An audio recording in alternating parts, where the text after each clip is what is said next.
Let's do it. See if Hanwha Life can make this a third game, because remember, Hanwha Life, this is their 11th series of the season, I believe. They have never gone down 2-0. They are the only team in the LCK to have won at least one game in every series they've played. And last time around, this certainly was a 2-1 of note as well between Griffin and Hanwha, so the pendulum can certainly swing. We'll see which way it's going to swing this game, as it's pretty standard bans from Hanwha Life Esports. You'd expect the Nocturne to come in next, as the Tahm-Kench and the Rakan both taken away so far. On the blue side, targeting Lehends has been a good strategy against Griffin. Sorry, it's going to be Griffin taking them away, so that's not working out at all, as like you say. Bans on the red side, very boring. Yeah, so far, super boring. You imagine Nocturne will be the final ban, but are Griffin starting to actually inspire fear on some of their other picks? See what the decision is here. You'd love to ban away the Shen, because of course, Lehends is a pretty famous Shen player at this point, but Nocturne is a Tarzan special. So goodbye to the Nocturne. Will it be Zoe or Shen first pick? Those are your big expectations. Morgana could be considered as well if they want to flex Chovy, but if Chovy's in the lineup, you think it's going to be much more of a mid-lane situation for Griffin rather than their mid-lane and playing bot. Let's see what the decision is here for Griffin. To me, it's going to be the Zoe or the Shen, and with blue side Chovy, will just be that Zoe. Yeah, so Zoe going to be locked in, much like what Hanwha Life were able to do on the blue side in game number 1. Locked in, of course, by Lava and had a great performance, despite the fact that things sort of collapsed around him. Now where do Hanwha Life go? Kindred, once again, available.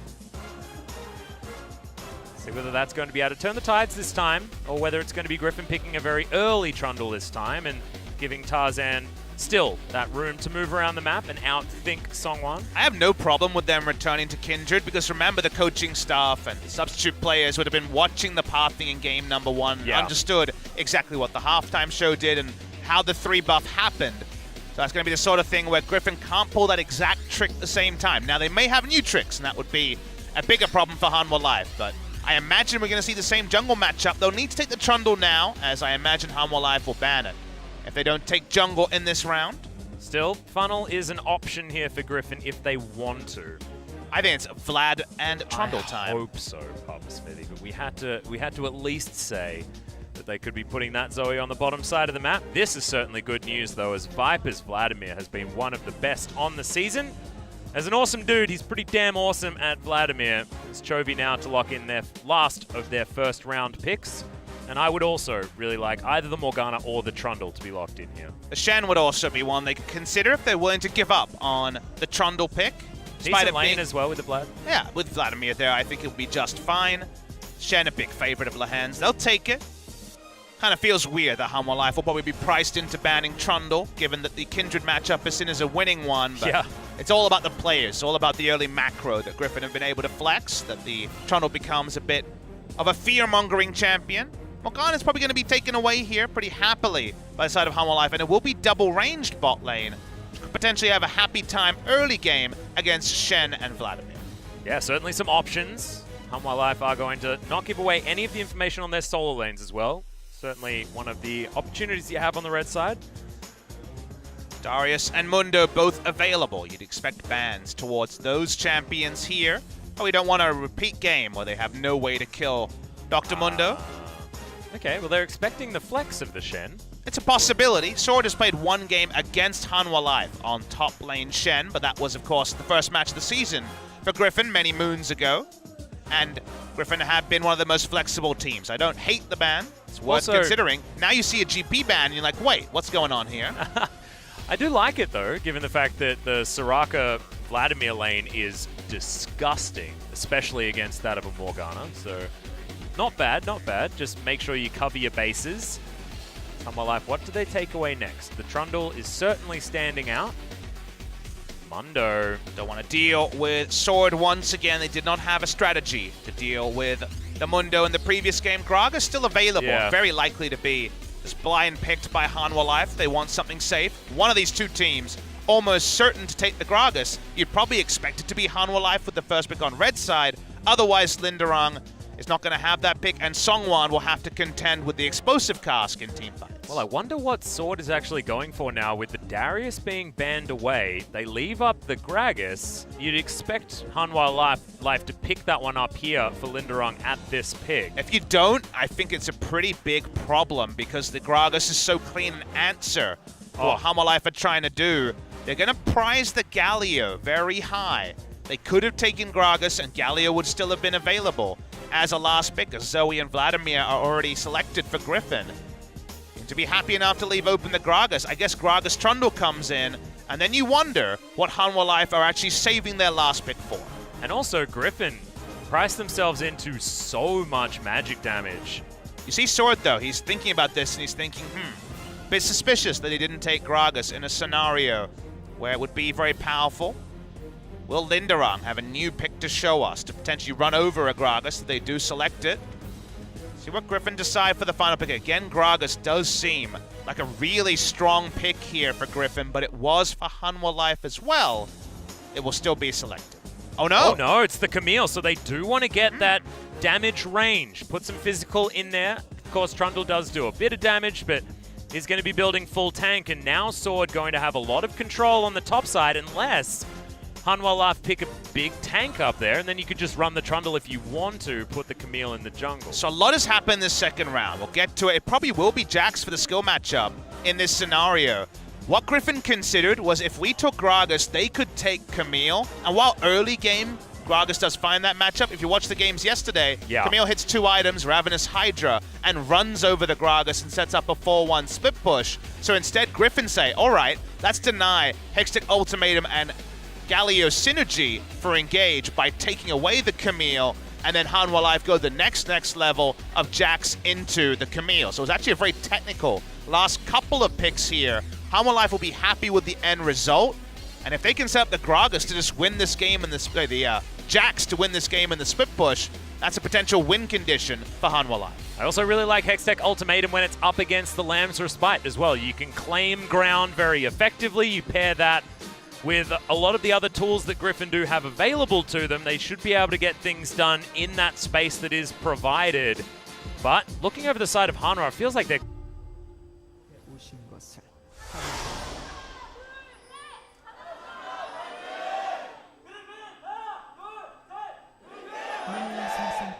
Griffin fans certainly out in force now. Finally able to get the chance in order. Got a few of the seats upstairs being filled as, my goodness, why is all the Griffin art so good? There is one female fan, I believe it's the same one, who always has amazing artwork for Lehen, so I guess a Lehen super fan in the audience. Or just an incredibly good artist. Lehen's always gets just the most awesome artwork, so shout out to the fans for providing some great stuff here for Griffin. As this is some good skipping. Yeah, nice work. Look at this animation canceling, very impressive.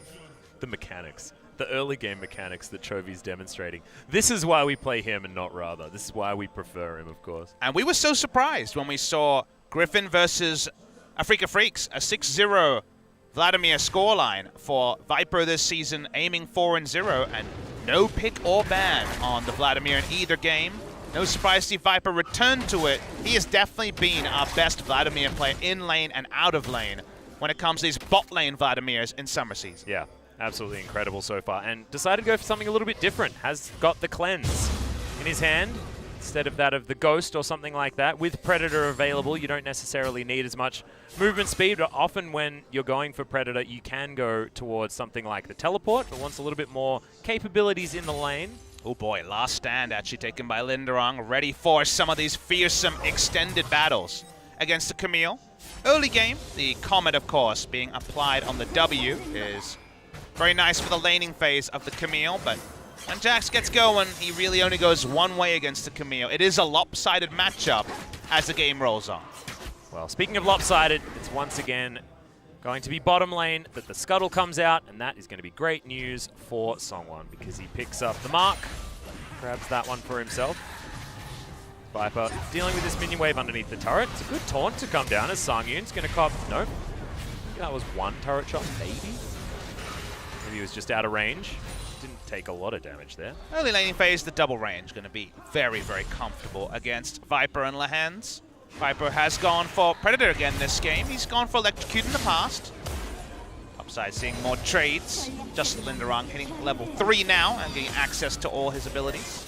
Yep, Sword playing out this lane very well though so far. Half the health bar of Linderung already used up as he's down to one last Corrupting Potion charge. Oh, this is the respect phase, Atlas. Don't worry, it becomes disrespect much, much quicker than you might imagine as the laning phase goes on. Yeah. I feel like we've seen this matchup go so many different ways between the Camille and the Jax. See where the Sword can keep control. As Tarzan setting up shop, wants to find Songwon. Only level 3. And remember, there's a red buff. He might be able to lock him down here as Pillar, not to be used just yet, but the position's not great. Wanted to get him bopped back. Doesn't pick that one up, and Tarzan will just slink back to his own side of the map. Blast Plant was there also to fully disengage him, so kill pressure was absent.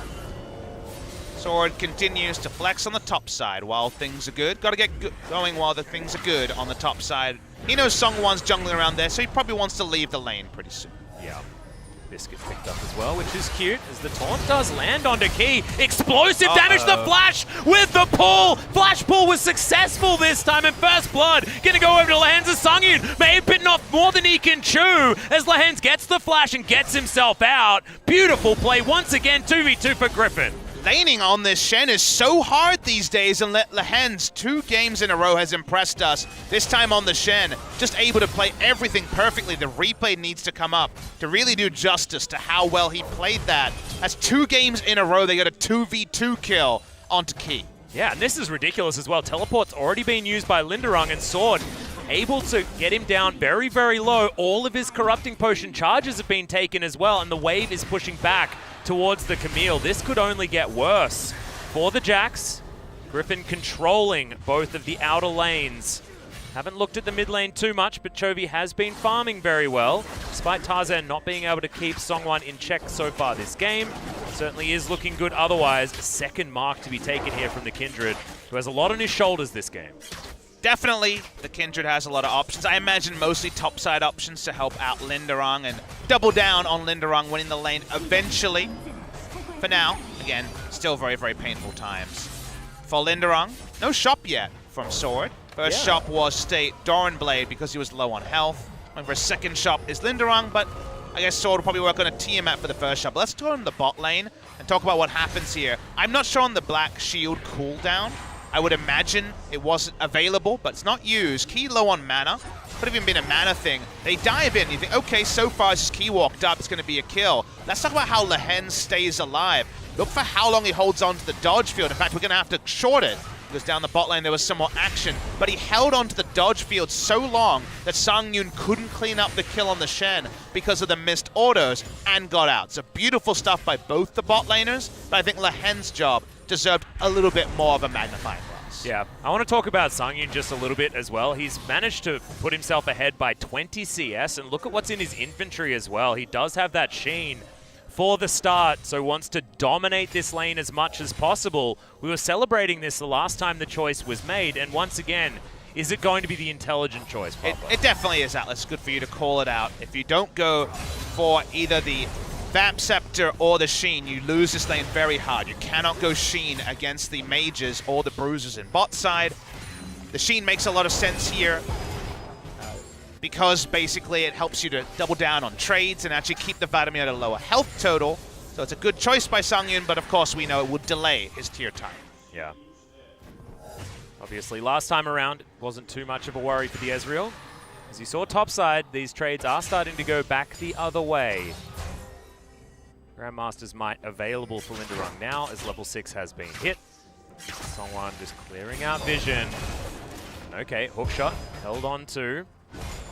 It's going to be used to disengage for Sword.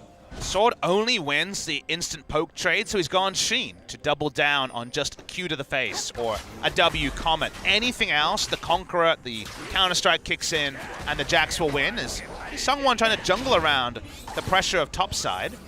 Yeah, Sword's going to make the first rotation over here as well. That's the longest range hookshot I've seen in a long time. And he's going to successfully get Sword the disengage. Move on out, but no steal to come down onto this blue buff as they pull it into the brush. Kill and assist bot side does bail out the poor laning phase and catching up as, yep, Sword will. Yep, the 1-2 punch. That's all you can do. So he drops the Tiamat for wave clear against the Jax. Another way you can approach the lane is trying to wave clear W and then just disengage with hook shot.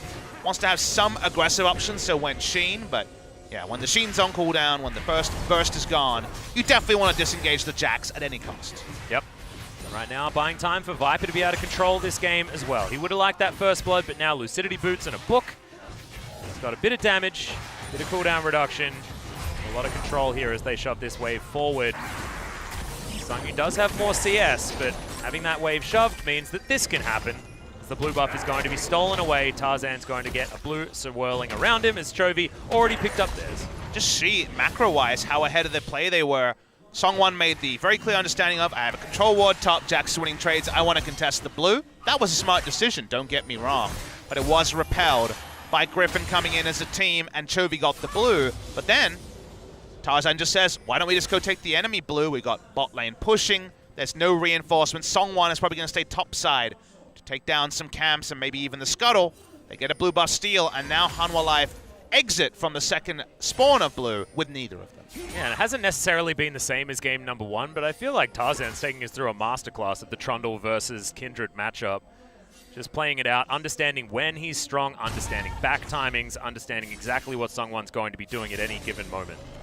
That's the sort of thing where I'm sure Songwon will come away with a lot of kind of adaptations for his next Kindred game, because, funnily enough, Kindred's pretty predictable as a champion. The mark, of course, lets the enemy team know which counter-jungling camp the Kindred is priced into going.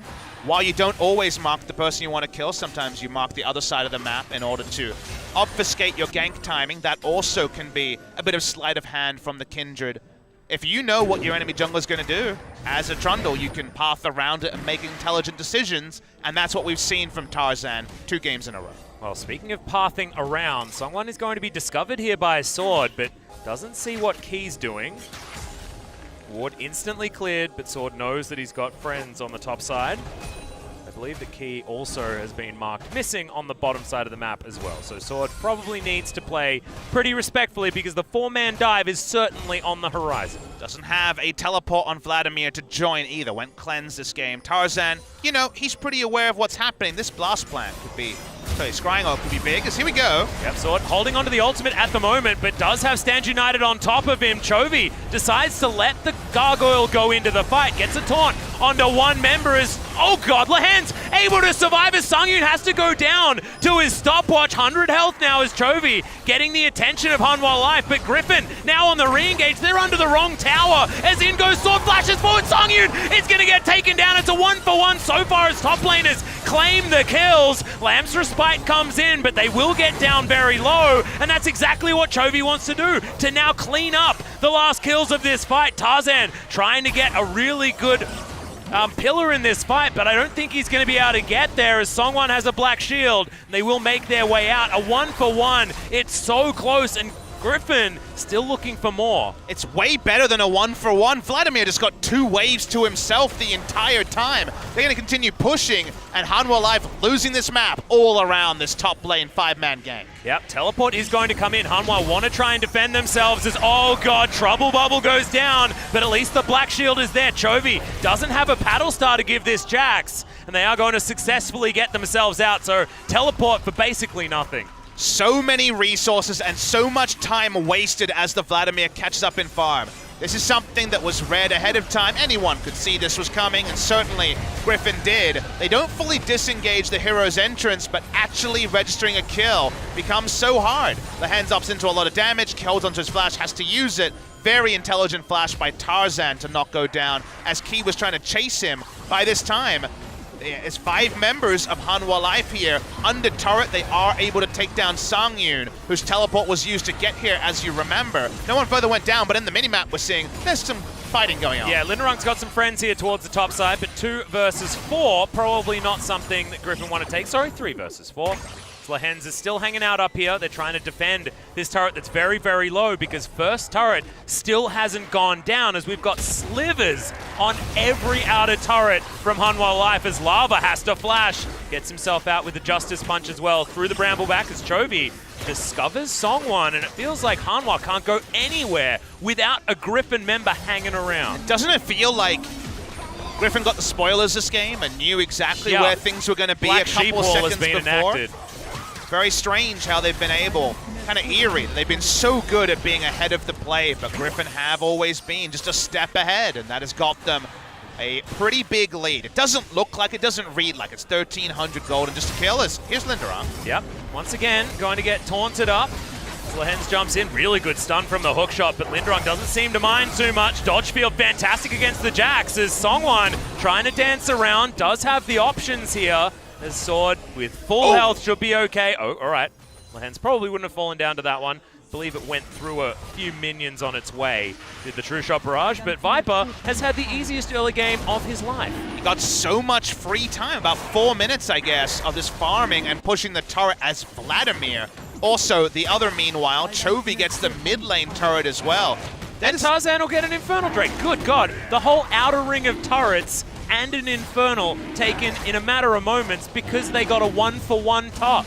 You know, we finally got a new thing to coin. This is the macro Yakety Sax that we've seen here. The Yakety Sax? It's usually all about someone over chasing or a fiesta of kills, but Griffin have just been able to pull off a macro Yakety Sax by understanding where Hanwha Life is going to go, seeing 5 members top, and punishing them in unspeakable ways, but in a pretty bloodless manner. Yeah. It's like they're playing tag or something like that, and they're just running around the house pulling the foundations down instead of actually worrying about where anyone else is. Good Lord, Griffin with so much control. Can they actually lock down the Rift Herald as well? That would be the full court press of early game achievements.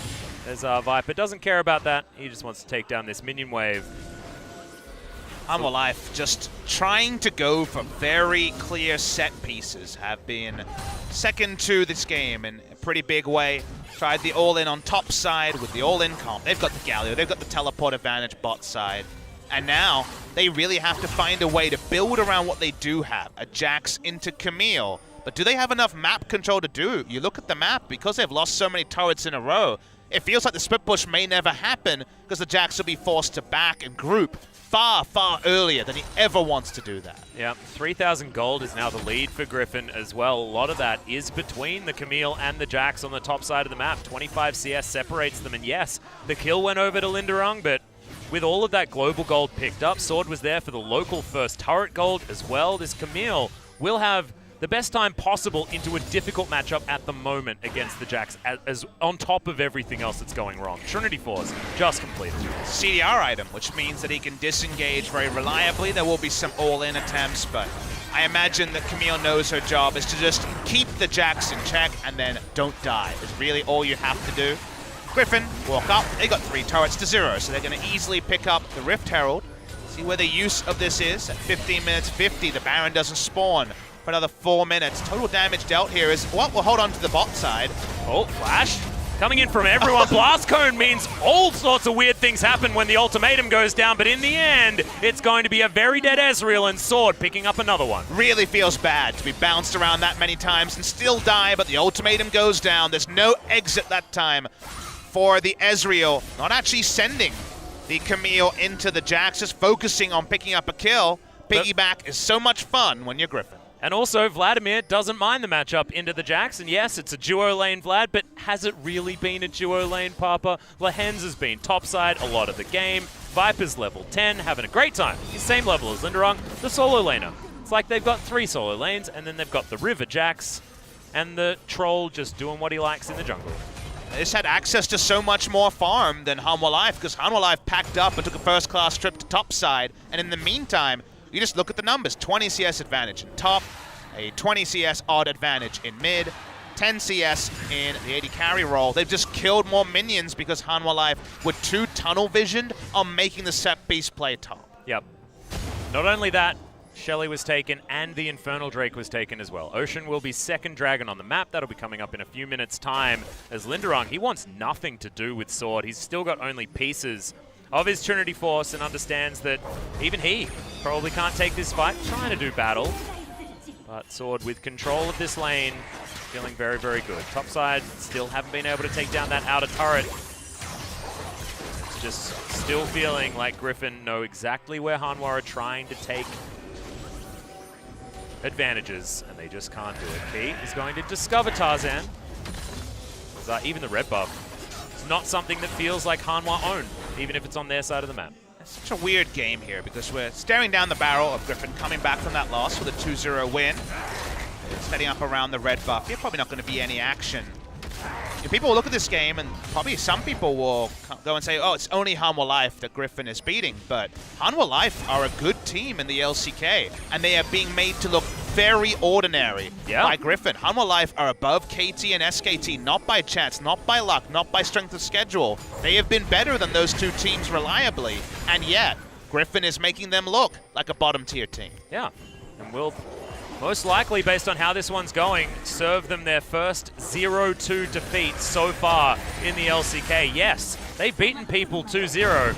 They have never lost 0-2 so far this season, as you spoke about earlier on in this series. Shelly going to help take down the inner turret in the mid lane. So important for opening up the map, especially given the composition Griffin has. Chovy can do basically whatever the heck he wants and just kill people transitioning through jungles if they're going to take that shortcut.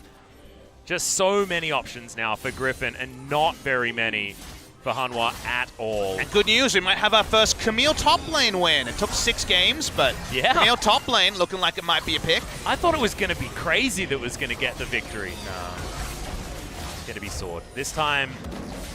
And a lot to do with his own merit as well, Papa. He's 2-1-0. There's only been 3 kills for Griffin in this game. He's even 100% kill contribution for Hanwha Life as well. There you go. His middle column, I like it. Well, all the easy objectives were taken a while ago here by Griffin. See how they will move forward. It required that double stasis by the Swain to really close game number 1. But definitely before the part where you have to become critical because the Baron hasn't even spawned yet. Yeah, Viper also has options as far as stasis is concerned, given his pulling abilities. So once he gets himself a Zhonya's, he's going to be very, very happy. He also is going to be excited about some initiation with his Predator as the game goes on. Oh, yeah. Already has Spellbinder and Protobelt for I'm ready to start some fights. Come on, Chovy. That was a bit silly. Does at least put the dragon to sleep. Only serves for a bit of a damage buff, but Tarzan's just going to weather this storm, take down the Ocean Drake. Takes a bit of killing. 20 minutes has hit, and the Baron is available. See, they were able to sweep out a lot of wards in the jungle of Hanwha Life Esports. However, they've got a few sneaking up towards that Baron pit. So at least Key can sneak something over the wall. Right now we see the Camille is a longsword and a Tiamat ahead of the Jax with Shen in his pocket. And that's the problem here, is that even Hanwha Life can say, yes, we like the Jax matchup, and it will get to a point where it may be relevant. They don't have the map control to do it, and they have an item disadvantage as well against a global. So right now, it's tricky for them to really set up around anything. It's going to be Griffin pushing up Vision where they can, and the fallback Baron is the thing they have to avoid. And who safely wards on this team as well when that fallback Baron is eventually taken, and Griffin could potentially be setting up for a gank instead.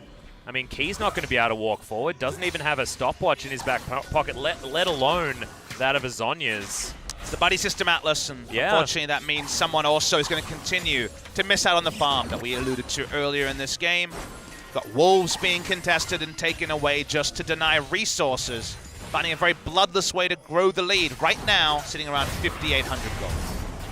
Key going to find a Dark Binding, but Lehens looks like he doesn't care about as much as he possibly can not care. He's going to walk over and continue getting rid of all of the vision available for Hanwha Life Esports. This Kindred certainly is Ori in the Blind Forest this game, Papa Smithy. Griffin just going to back away. Viper getting a little bit angry against Sungyun underneath the turret, but will continue just to have pressure, despite the fact that the Gromp was taken by Sungyun. Have we seen the second one? Nicely done, dude. Have we seen enemy marks the Kindred has? I have to assume not many. Yeah, if any. I saw one on screen, and I'm not aware of that in many subsequently. I'm going to guess 2 or 3. I think he got 2 early, and since then has been struggling to find too many. 2? If it's 2, then that's really sad. That's a good binding to land onto Tarzan. Oh god, but that was a much better pillar as Tarzan denies the Justice Punch, and in goes the Hemoplague. Viper already into the pool and won't get a lot of value out of the Hemoplague explosion, but thankfully for Songwon, he did put down the Lamb's Spite. Good god, was that going to kill him? It was very close to Atlas. They see Songwon use ult and disengage, and they say, what about a Baron? How fast can they do this? Right now, there's no trinkets available. One goes down. They know this is happening, but what can they do?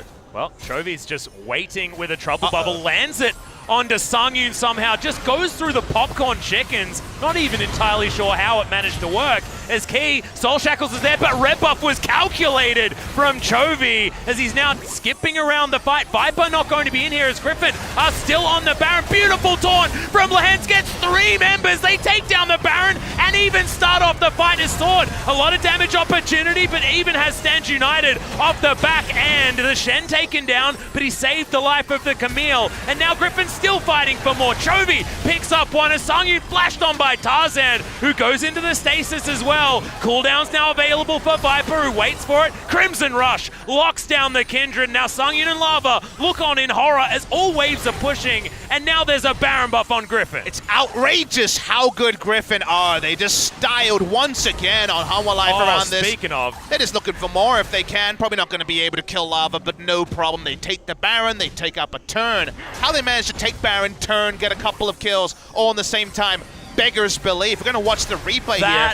Taunt Flash was the best. And then Sword helps them finish the Baron and also instantly engages. We do have Lehens going down, but Viper shows up. Jet did a great segment where he talks about maximizing Vladimir damage. Viper didn't need that one. He was well aware. His combos on the Vladimir are beautiful to watch every single time. They get everything. They deny everything. Such is Griffin. There may have been some deaths this time, but of course the advantages are what we zoom in and look at.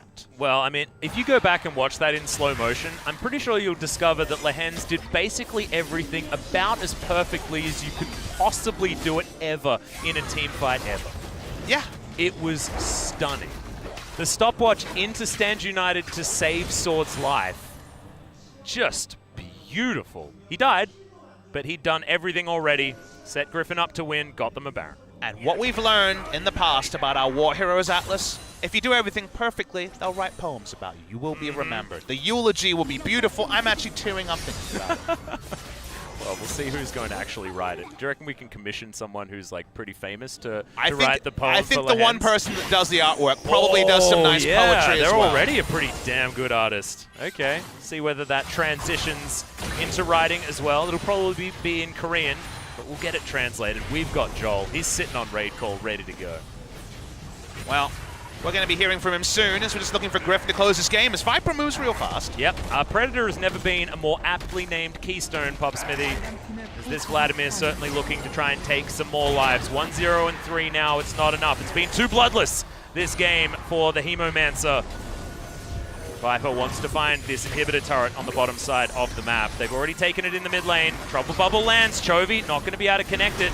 Black Shield there helping Lava stay alive, but that's not what he's supposed to be talking about when it comes to a Gargoyle, and he's going to get taken down very, very low. Lambs was fight forced. The Hemoplague timing was really nice. Will explode towards the back end as Viper not going to have a lot of stasis left available, but still takes down Songwon in the end and gets his team 2 inhibitors at least. They're able to take down a Viper, but they will lose those inhibitors like you mentioned, Atlas, and that's the major objective. He ends up just zoning in the backline, doesn't use cleanse at any point in that. He realized he went too far. Griffin will back away. Game will not end at this moment, but we can look at the gold lead and know that we're not far away. And how often do we talk about Viper zoning in the backline? Viper's been doing it so very well for Griffin. On his Swain in the last game, now on his incredibly strong 100% win rate Vladimir. How is he going to go back to playing an AD carry where he has to do literally the opposite? Well, I think that's one deserved kind of question that people will ask about Griffin. This won't necessarily convert anyone. You know, people will be happy to see they bounce back. It does show they are a strong team. We're not seeing them on the Marksman.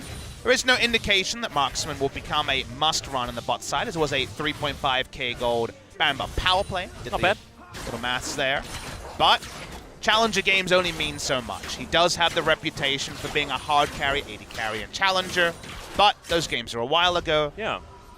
And also, you know, playstyles change, playstyles evolve, and if he is just playing Vladimir as well as he is, and Swain as well as he is that the playstyle that he's now adapting to, and will it be hard to move back and be able to, on a dime, flip to that other strategy that they were playing so often, which was get behind Viper on that hyper carry? We can't know the answer to that question, but we do know the answer that a lot of 80 carries couldn't play the mages very well. Yeah. He was a great 80 carry. He can play the mages better than other people. You also probably have to give him the benefit of the doubt of being going back into the role that he's played so many hundreds and thousands of games on as well. We can't know. We'll wait for the proof, but the signs are good, Atlas. Yeah, it's just a fun question. I like talking about what 80 carries' new challenges have been on this particular patch. Griffin are just a really mysterious team. How can they be this good with, you know, no real known coaches or players, all these rookies? Like, there is a lot of mystery around Griffin. And then you see the highlight reels and you wonder how these players were slept on for so long. Some of them famous from solo queue, but otherwise very unheralded.